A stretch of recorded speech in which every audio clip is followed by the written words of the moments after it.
Por favor, mantenga su Biblia abierta en el segundo pasaje leído, la segunda lectura de este día, es decir, Apocalipsis 13. Pero nada más que vamos a enfocar nuestra atención en los versículos 16 y 17 de Apocalipsis 13. Una vez más, Apocalipsis 13, 16 y 17. Cuando yo era chico, cuando era un niño, me encantaba leer cómics, o como le decíamos en ese tiempo, historietas, o aún le decíamos chistes en ese tiempo. Me encantaba, mi papá nos compraba muchos cómics y era mi deleite.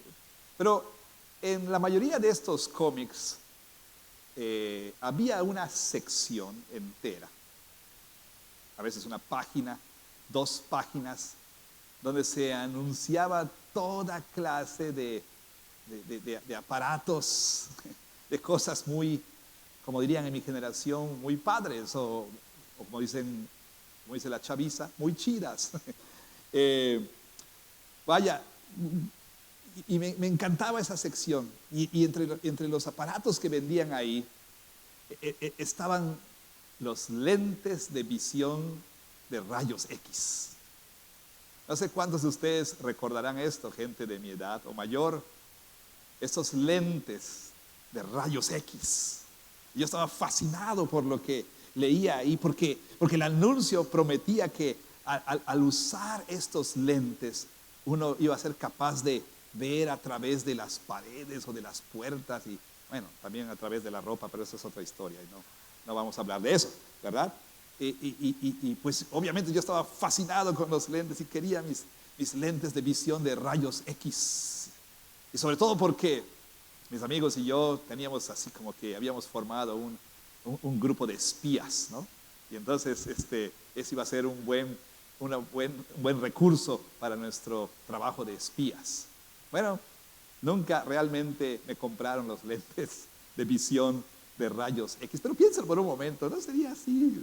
¿No sería algo muy padre, muy cool, muy chido el tener visión de rayos X? ¿Le gustaría tener visión de rayos X a usted?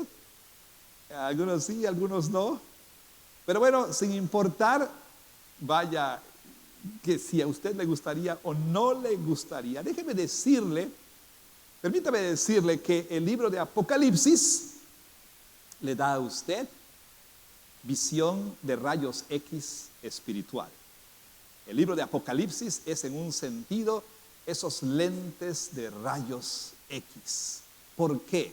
Porque el libro de Apocalipsis, como ya hemos dicho, le permite ver más allá del mundo físico. Le permite ver el mundo espiritual.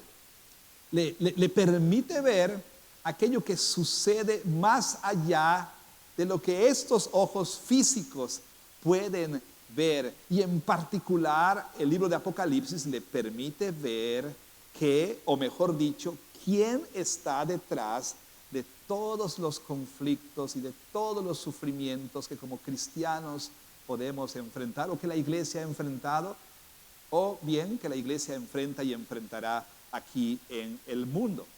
Cuando nosotros miramos lo que sucede en la historia a través de ojos meramente físicos, pues entonces llegamos a convencernos de que todo lo que sucede se trata nada más de realidades geopolíticas o socioeconómicas o ese tipo de cosas.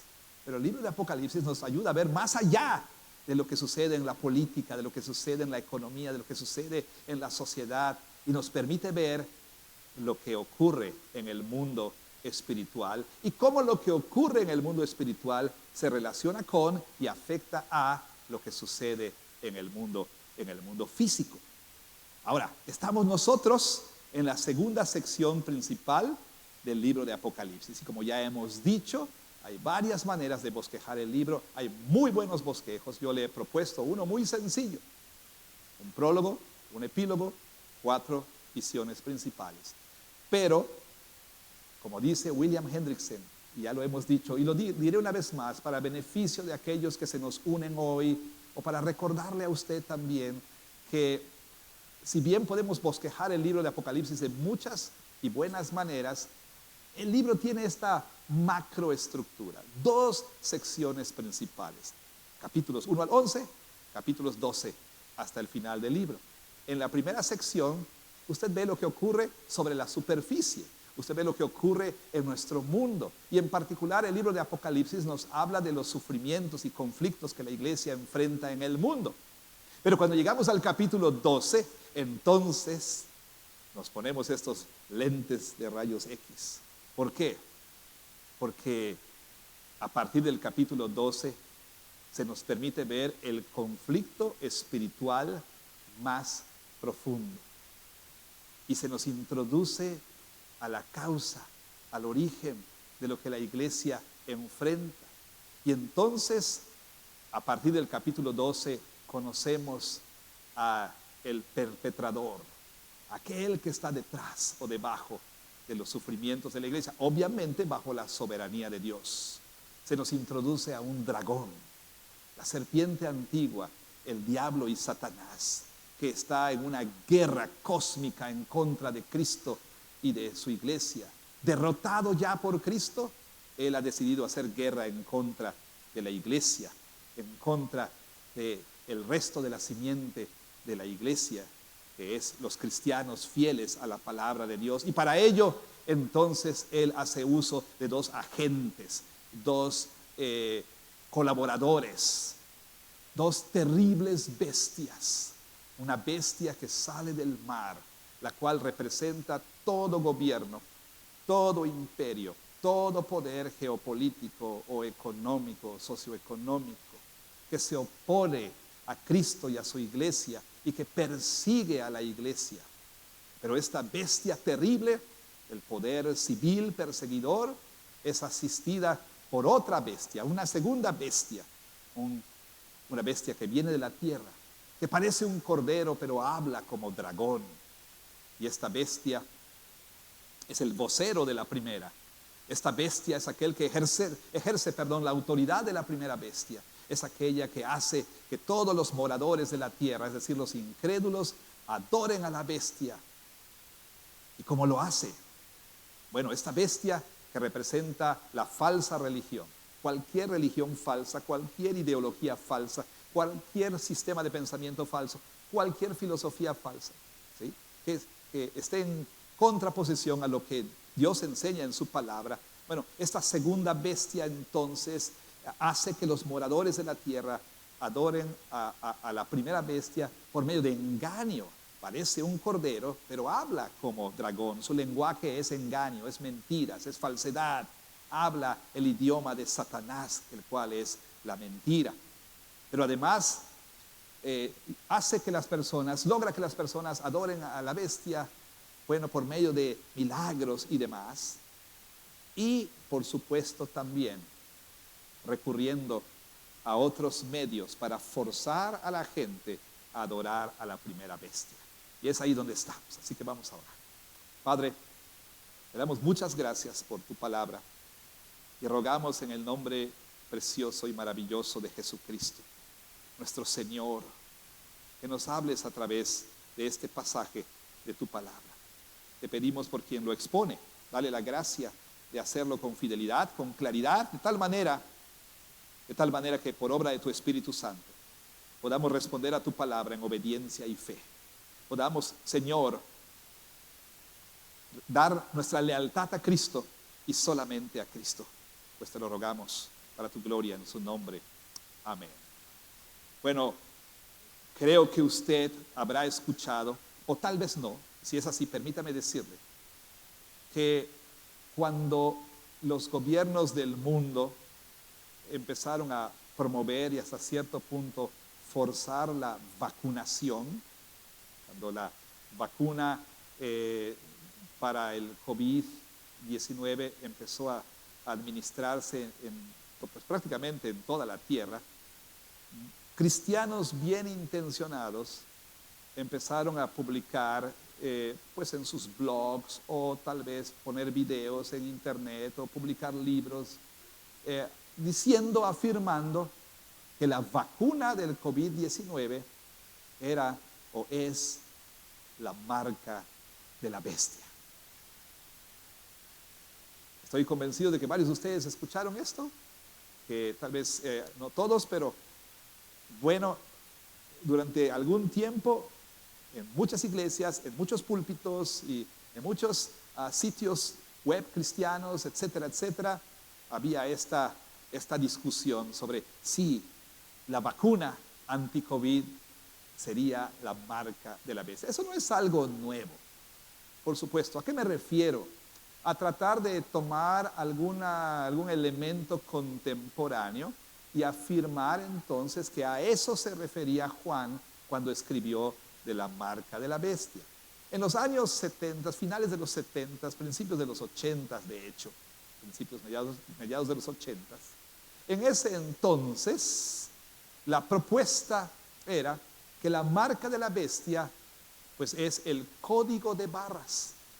Ese código de barras que se pone en todos los productos, ese código que escanean en el súper, ¿no? Esas barritas ahí, ¿sí? Con ciertos numeritos y a veces no tienen numeritos. No sé si usted se ha fijado, pero bueno, en los códigos de barras hay 3 de las barras que son más largas que las demás, en los extremos y en medio. Ahora, cada barrita tiene un valor numérico e interesantemente el valor de esas 3 barritas se supone, de las más largas, era 666, ¿no?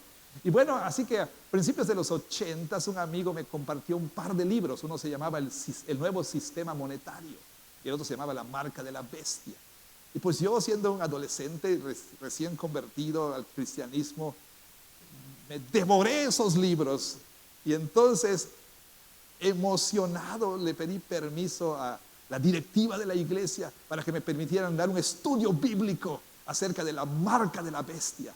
Así que fui a la fotocopiadora y saqué copias a los dibujos, a las fotos, etc. Y aquí, ahí, en este lugar, ahí, el cual desecré, por cierto, ahí, entonces, ahí, con unos cuantos hermanos que vinieron a ese estudio bíblico, con mi pizarrón, con todas las fotocopias, ahí estaba yo explicando cómo el código de barras era el número de la bestia y demás. Y bendito sea Dios, que en su misericordia me ha permitido vivir hasta ahora para corregirme a mí mismo. Pero bueno, hay muchas propuestas, hay mucha confusión con respecto a este tema. Nosotros leemos aquí en Apocalipsis 13 que la segunda bestia requiere que a toda la gente se le ponga, o que toda la gente reciba una marca, o bien en sus frentes o en su mano derecha. Ahora, noten ustedes que en el capítulo 13, en el versículo 16, se dice lo siguiente. Lea usted: así que a todos, pequeños y grandes, ricos y pobres, libres y esclavos.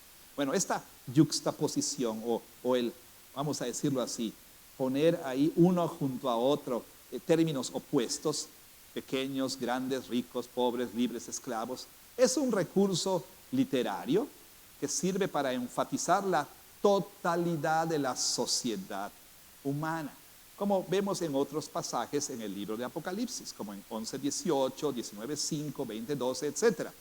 Entonces, a toda la sociedad humana se le requiere esta marca. Ahora bien, ¿cuál es la marca? ¿Qué es esta marca? ¿Es literal? ¿Es visible? Bueno, preguntas como estas, requieren una respuesta, pero una respuesta a partir, no de un libro sensacionalista, sino a partir de las Sagradas Escrituras. Y esta mañana, pues tengo un par de proposiciones para usted. Y después de considerar estas proposiciones con respecto a la marca de la bestia, tendremos dos o tres implicaciones y algunas aplicaciones para nosotros el día de hoy. ¿Cuáles son estas proposiciones? Bueno, proposición número 1. La marca de la bestia es una parodia. La marca de la bestia es una parodia. Versículo 16. Y hacía que a todos, pequeños y grandes, ricos y pobres, libres y esclavos, se les pusiese una marca en la mano derecha o en la frente. Bueno, el origen de la marca ha sido explicado en diferentes y varias maneras. O sea, ¿de dónde toma Juan? ¿Cuál es el trasfondo? ¿De dónde viene lo que él está diciendo? ¿A qué se refiere? Bueno, algunos han hablado de que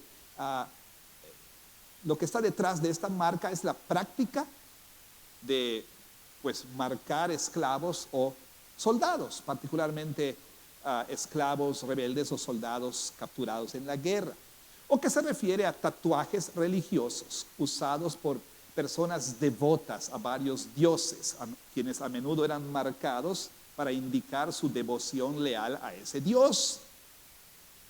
Pero hay que tomar en cuenta que la palabra griega que se usa aquí es la palabra charakma se escribe, la cual fue usada para el sello del emperador romano sobre contratos de negocios, o también la palabra describe la imagen del César impresa en las monedas. Una palabra que se usaba para describir la imagen del César en las monedas. Y como dice un comentarista, si esto es el trasfondo que Juan tiene en mente, entonces lo que está sucediendo aquí es que tenemos una idea metafórica de que la marca en Apocalipsis se refiere o alude a el sello de aprobación político y económico del Estado, dado solamente a aquellos que, por supuesto, siguen o se someten a sus demandas religiosas. Ahora bien, está bien, hay varios trasfondos que se ofrecen, pero yo creo que hay que tomar en consideración dos importantes características del libro de Apocalipsis. Muy, muy importantes. Número uno, recuerde usted que el libro de Apocalipsis es altamente simbólico. Tiene que tomar en cuenta, si ha de interpretar lo que Juan está diciendo aquí adecuadamente, que el libro de Apocalipsis es altamente simbólico. Después de todo, no esperamos que algún día Godzilla salga del mar, ¿verdad? No esperamos una bestia emergiendo del mar, ni tampoco esperamos ver un dragón en el cielo, o tampoco esperamos nosotros enjambres de langostas con cabello de mujer y colmillos de león, ¿o sí? No, por supuesto que no. Todos estos son símbolos. Por cierto, los símbolos tienen significado, pero son imágenes simbólicas. Ahora bien, hay otro elemento, otra característica sumamente importante que hay que tomar en cuenta, y es lo que hemos llamado la dinámica de la falsificación. ¿Qué quiere decir esto? Bueno, que a lo largo del libro de Apocalipsis vemos a Satanás tratando de imitar a Dios. Vemos a Satanás tratando de hacer o de reproducir lo que Dios hace. Sin embargo, todo lo que logra hacer Satanás al imitar a Dios es producir una versión pirata. O sea, Dios hace Nikes, él hace Mikes. Una versión pirata de lo que Dios hace. Una versión falsa. Él es el Dr. Simi de quinta esencia, lo mismo pero más barato. ¿Sí? No le sale, no puede. Lo único que hace es hacer copias baratas, falsas de lo que Dios hace. Y así entonces Satanás ve que Dios es una Trinidad y dice, ajá, pues yo también soy una Trinidad. ¿Hay Padre, Hijo y Espíritu Santo? Bueno, pues yo soy el Padre, el dragón, la bestia, la primera bestia será el Hijo y la segunda bestia el falso profeta, el Espíritu Santo. O sea, Santísima Trinidad, aquí la Trinidad satánica. Bueno, ve que Jesús ha resucitado, él hace una parodia de la resurrección, pues la segunda bestia tiene una herida mortal, la cual es sanada. Aparentemente esa bestia herida de muerte vuelve a vivir, una parodia de la resurrección, y muchas otras cosas que Satanás intenta copiar o imitar. Bueno, ¿qué sucede aquí con respecto a la marca? Verá usted, cuando vamos al capítulo 7, versículo 3, leemos esto. Vaya usted a la palabra de Dios, capítulo 7, versículo 3, y ahí dice que el ángel se le da una orden a estos ángeles que estaban listos para destruir al mundo, y les dicen, no hagan daño a la tierra, ni al mar, ni a los árboles, ¿hasta qué?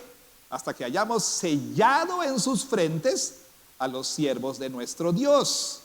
Bueno, como dice un comentarista, en 7:3, el pueblo de Dios está ahí en el umbral de la gran tribulación. Y están ahí siendo sellados en sus frentes. Están siendo apartados como el pueblo de Dios. Están siendo protegidos del derramamiento de la ira divina, como leemos en 9:4. En 9:4 leemos lo siguiente: se les mandó que no dañasen a la hierba de la tierra, ni a cosa verde alguna, ni a ningún árbol, sino solamente a los hombres, que no tuviesen ¿qué? El sello de Dios en sus frentes. Y por supuesto suponemos que el hecho de que fueran sellados, eso les confirma en su testimonio y lealtad a Dios. Así que, ¿qué tenemos aquí? Bueno, como lo dice otro comentarista, los elegidos son sellados en sus frentes para escapar la destrucción que está a punto de caer a la tierra. Del mismo modo, los seguidores de la bestia escapan su ira, la ira de la bestia, en contra de la iglesia. ¿Cómo? Llevando su marca. Luego entonces, la marca de la bestia puede tener el propósito, o se intenta que sea una parodia del sello de Dios. Dios tiene su sello, sella a los suyos, y Satanás dice: ah, sí, pues yo también tengo mi sello y voy a sellar a los míos. Esta es una parodia del sello de Dios. Ahora bien, esta marca de la bestia que los incrédulos reciben en su frente o en su mano derecha, pues como dijimos, es un producto pirata. Es un producto pirata demoníaco, ¿sí? Es una parodia, es una falsificación, una imitación falsa de la marca que los creyentes reciben en sus frentes. Sistemáticamente, consistentemente en Apocalipsis, los creyentes aparecen como sellados. Ya dijimos 7:3, 9:4, pero vea 14:1. Después miré y aquí el Cordero estaba en pie sobre el monte de Sión, y con él 144,000 que tenían el nombre de él y el de su padre escrito ¿dónde? En la frente. ¿Escrito dónde? En la frente. Apocalipsis 22:4, una hermosa visión de los creyentes ya en la gloria, en la nueva tierra. Vea usted que dice Apocalipsis 22:4: y verán su rostro y su nombre estará ¿dónde? En sus frentes. Ahora, la marca es simplemente la manera de Satanás de imitar el sello de Dios sobre su pueblo. Comparen 13:17 con 14:1. Recuerde usted, originalmente la Biblia no estaba dividida en capítulos y versículos, y a veces entonces la división en capítulos trunca el flujo de pensamiento. Pero en el versículo 17 dice que ninguno pudiese comprar ni vender sino el que tuviese la marca o el nombre de la bestia. Otras versiones dice así: sino el que tuviese la marca, que es el nombre de la bestia. No, o el nombre, como dice aquí, la Reina Valera, ¿no? Tuviese la marca, ahí usted puede hacer esa anotación ahí si quiere, que es el nombre de la bestia o el número de su nombre. Y en 14:1 dice: después miré, y he aquí el Cordero estaba en pie sobre el monte Sión, y con él 144,000 que tenían ¿qué? El nombre de quién, de Cristo, y el de su Padre escrito ¿dónde? En la frente. En otras palabras, noten ustedes aquí, comparando estos dos pasajes, podemos nosotros notar que tenemos por un lado un nombre escrito en la frente de unas personas, y por otro lado otro nombre o otros nombres escritos en la frente de otras personas, ¿sí? Esta marca entonces tiene que ver o bien con tener el nombre de la bestia o tener el nombre de Cristo y de su Padre. Ahora, estas marcas son espirituales en naturaleza, y como dice entonces un comentarista, se intentan que sean comparadas, pero que también sean contrastadas. Noten ustedes en 14:1, una vez más, ahí los 144,000, que es un número simbólico para la iglesia entera, tienen el nombre de Cristo y de su Padre escrito en la frente. Los creyentes son sellados y por tanto protegidos por el poder de Cristo, por el poder del nombre de Cristo. Y el nombre de Cristo es la presencia de Cristo. Donde su nombre está, su presencia está. Llevar el nombre de Cristo es tener la presencia de Cristo en uno. Los creyentes son protegidos espiritualmente del juicio, en contra del juicio de Dios. Y son protegidos del engaño. Pero eso no quiere decir que no han de sufrir. De hecho, los creyentes han de sufrir, quizá han de morir, pero últimamente, como leímos en 22:4, ¿dónde estarán? Estarán en presencia de Dios y del Cordero y llevarán su nombre en sus frentes. No así los incrédulos, que reciben la marca de la bestia. Quizá tengan prosperidad temporal, quizá vivan una buena vida, quizá tengan dinero, quizá tengan popularidad, quizá les vaya bien en todo, pero últimamente, vea usted cuál es el destino. 14:9-11. Y el tercer ángel lo siguió diciendo a gran voz: si alguno adora a la bestia y a su imagen y recibe la marca en su frente o en su mano, él también beberá del vino de la ira de Dios, que ha sido vaciado puro en el cáliz de su ira, y será atormentado con fuego y azufre delante de los santos ángeles y del Cordero. Y el humo de su tormento sube por los siglos de los siglos, y no tienen reposo de día ni de noche los que adoran a la bestia y a su imagen, ni nadie que reciba la marca de su nombre. ¿Por qué razón los cristianos no hemos de beber de ese cáliz donde ha sido vertido puro el vino de la ira de Dios? Porque Cristo lo bebió por nosotros en la cruz del Calvario. Bendito sea su nombre.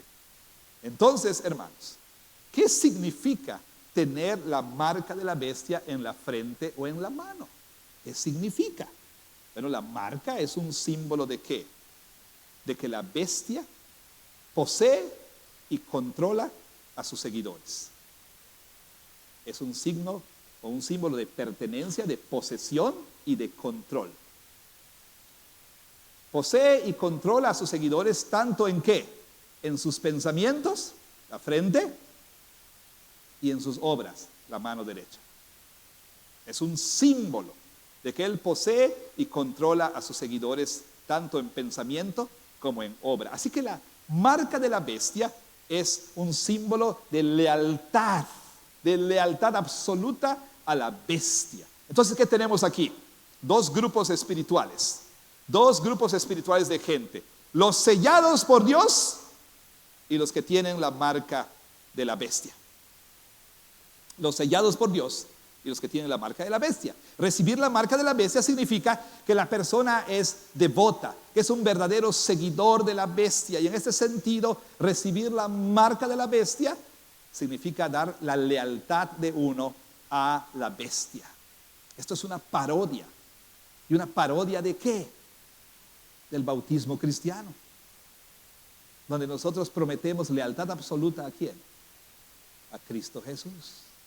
A Cristo Jesús, por supuesto. Ahora, yo sé que a lo mejor ustedes venían ávidos, y de veras hasta los que no traen para anotar, hoy sí trajeron, porque el pastor nos va a decir cuál es la marca de la bestia. Siento desilusionarles, pero bueno, la marca de la bestia es una realidad espiritual, es una parodia del sello del Espíritu Santo que tienen los creyentes. Ahora bien, hay otra proposición. Segunda, no solamente que la marca de la bestia es una parodia, pero también la marca de la bestia es la prueba o una prueba de lealtad última. Es una prueba de lealtad última. Versículo 17, ¿qué dice? Que ninguno pudiese comprar ni vender, sino el que tuviese la marca o el nombre de la bestia o el número de su nombre. Pausemos un momento. No solamente la marca sirve para identificar a aquellos que adoran a la bestia, pero también sirve a otro propósito. La marca de la bestia nos dice aquí les permite participar en transacciones económicas simples.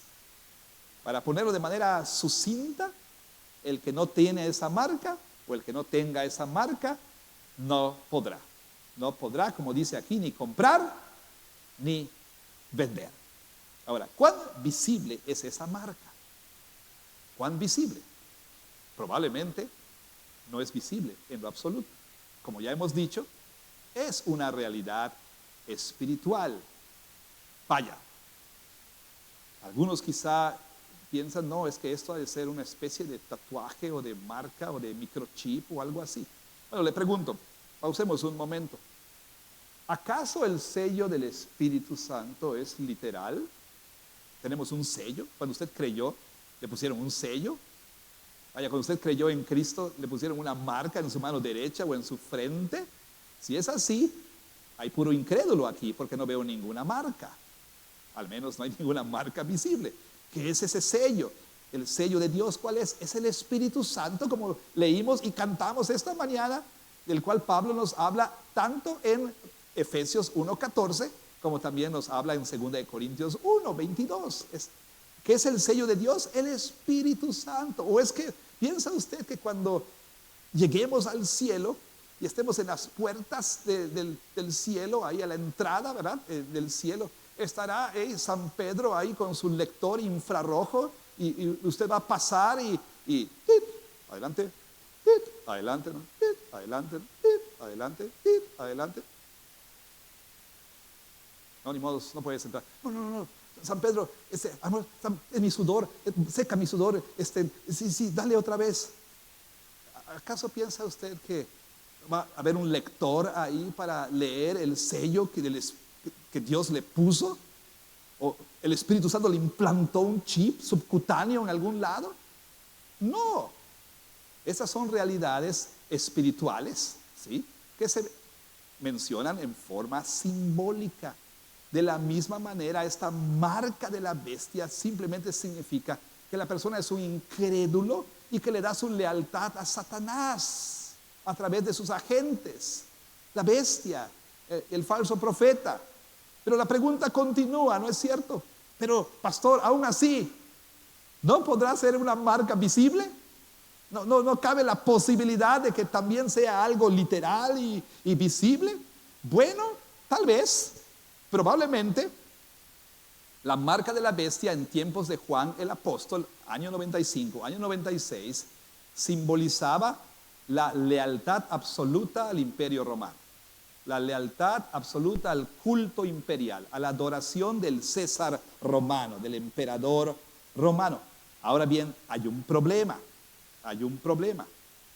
Y yo soy consciente que quizá algunos aquí interpretan el libro de Apocalipsis a partir de una perspectiva que se conoce como futurismo, es decir, que el libro de Apocalipsis se refiere o habla, con excepción de 2 o 3 capítulos por ahí, el resto del libro de Apocalipsis habla de los últimos 7 años de la historia de la humanidad, que habla de cosas futuras, de realidades futuras, específicamente 7 años antes de la venida de Cristo.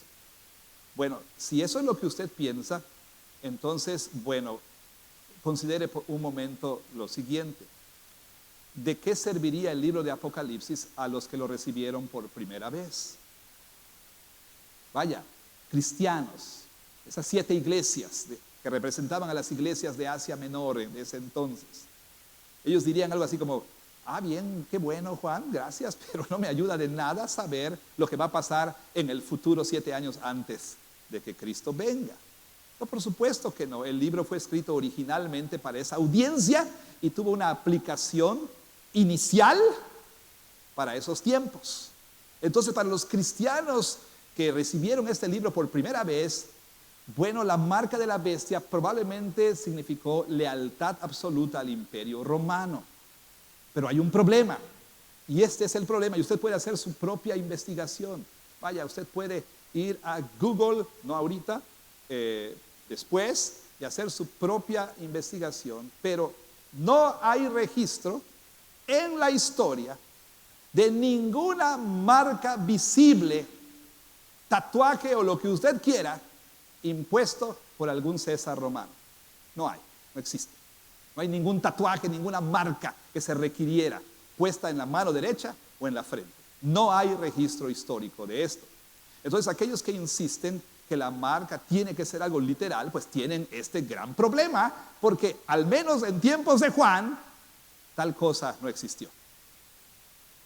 Pero aún así no sería posible que hubiera algo visible, algo concreto, algo literal. Bueno, probablemente.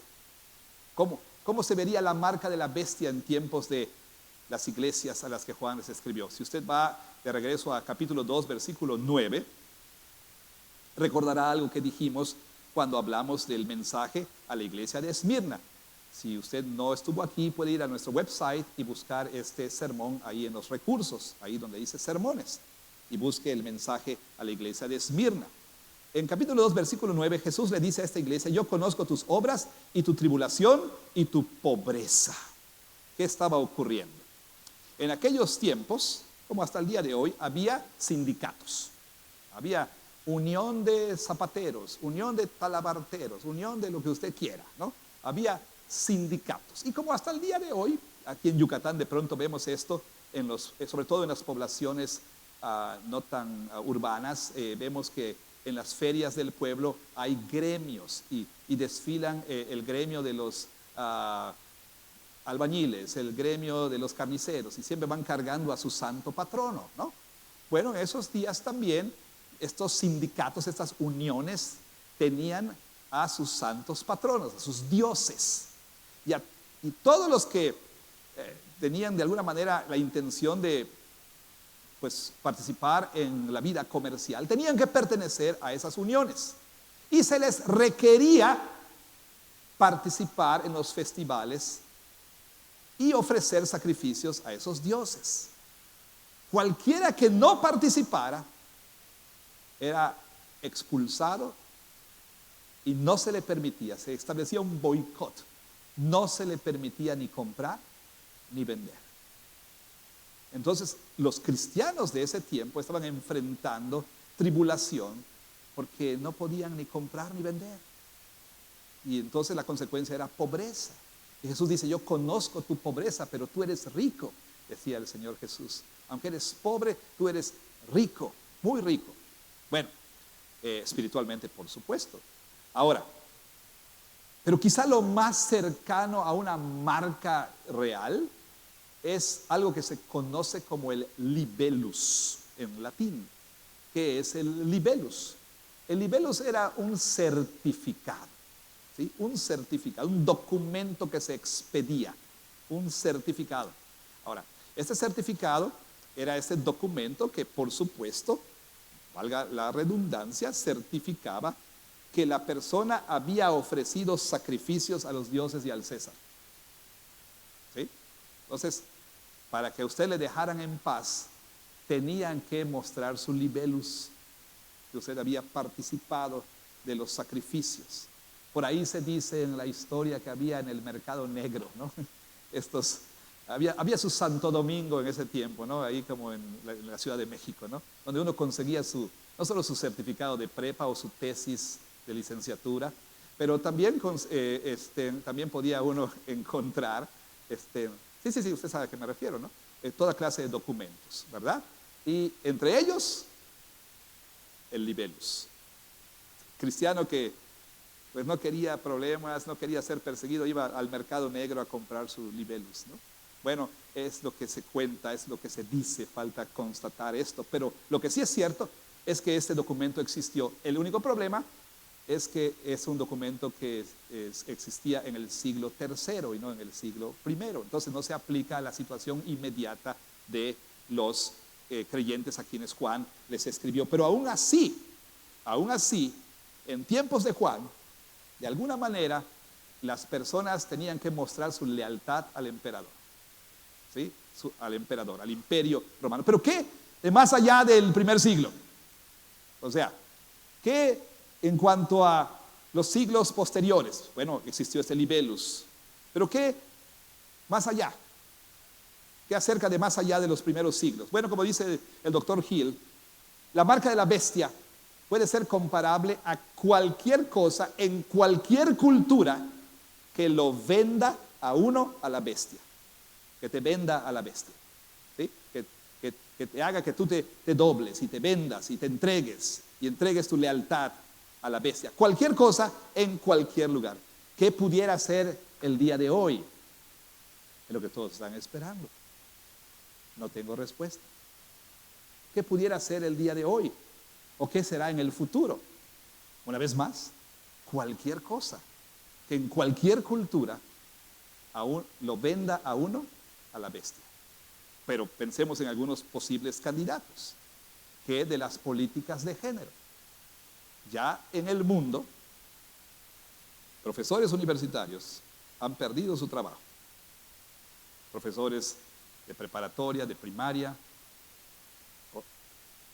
personas han perdido sus empleos y han sido enviados a la cárcel por no afirmar la ideología de género.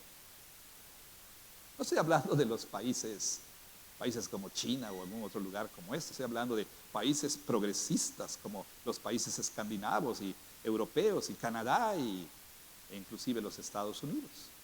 Y muy pronto en nuestro país.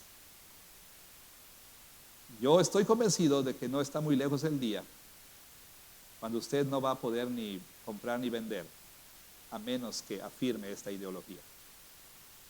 No va a poder tener empleo, no vas a poder entrar a la escuela, no te van a admitir en el equipo deportivo, no vas a poder hacer absolutamente nada a menos que afirmes esta ideología.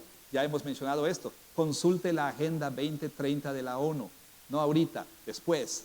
Consulte la Agenda 2030 de la ONU y note el plan que tiene la ONU para garantizar la igualdad de derechos en todo el mundo a todas las personas. Y el plan de la ONU de clasificar la homofobia y transfobia, cualquier cosa que llaman fobia, como un crimen, no solo de odio, sino de lesa humanidad. Yo estoy convencido de que probablemente esta sea una manifestación de la marca de la bestia. ¿Habrá alguna tarjeta? No lo sé. ¿Habrá algún documento? No lo sé. Pero cualquier cosa que a uno lo venda a la bestia, esa es la marca de la bestia. Y como dice un comentarista, en los días finales representará la prueba última de lealtad religiosa. La prueba última de lealtad religiosa. ¿Cristo o tu empleo?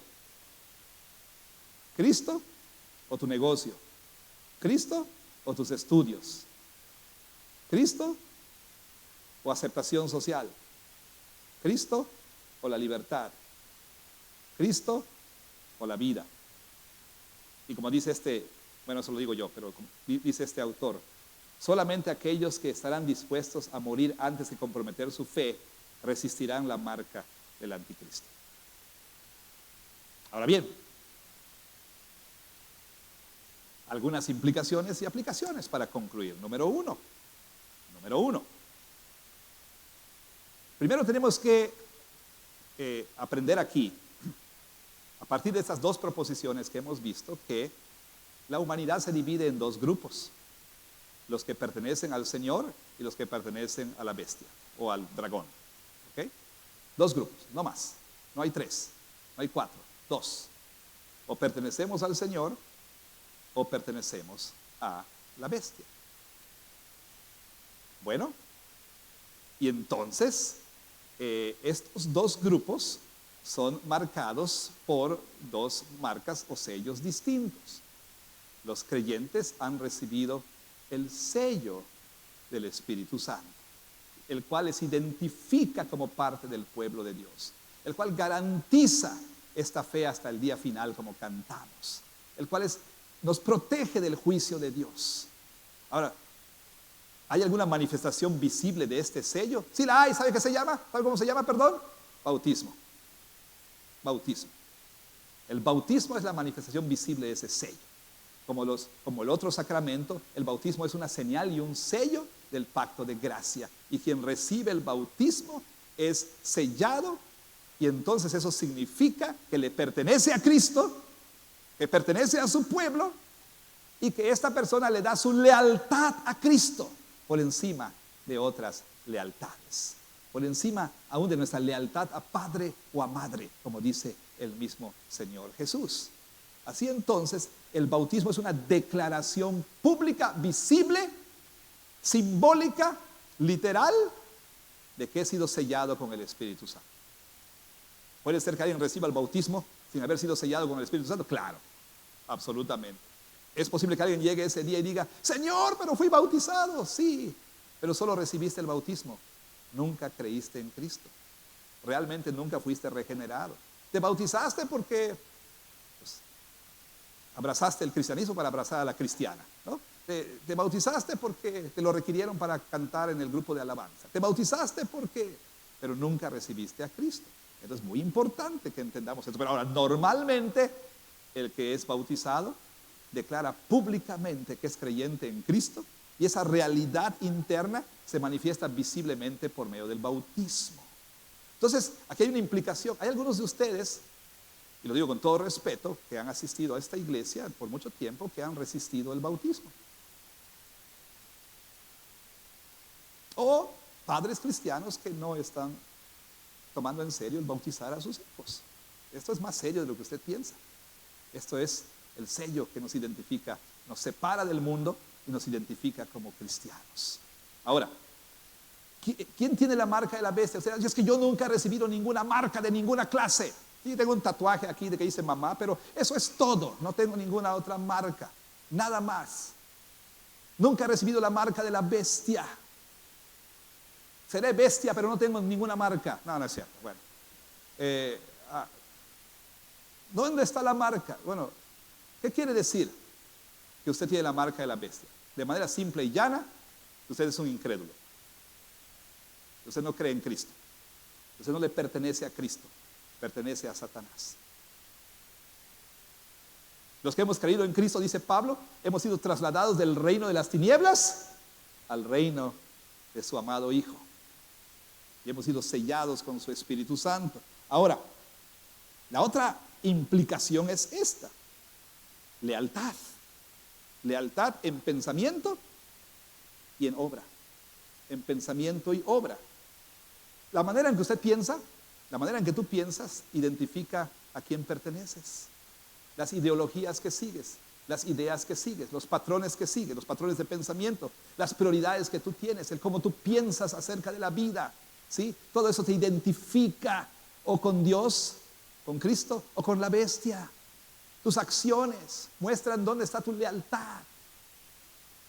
Y por supuesto, número 3, últimamente, si recibes el nombre de Cristo, si te identificas con Él por medio del bautismo, vas a sufrir, pero serás recompensado con vida eterna. Pero si tienes la marca de la bestia, quizá disfrutes una buena vida, pero al final ya escuchaste cuál va a ser tu destino.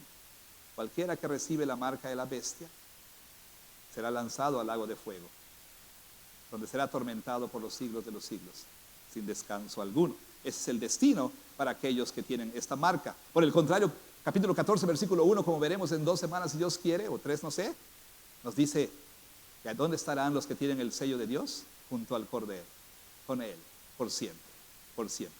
Entonces hay una pregunta muy importante: ¿dónde estás tú? ¿A qué grupo perteneces? ¿A qué grupo pertenece usted? Es una pregunta muy importante.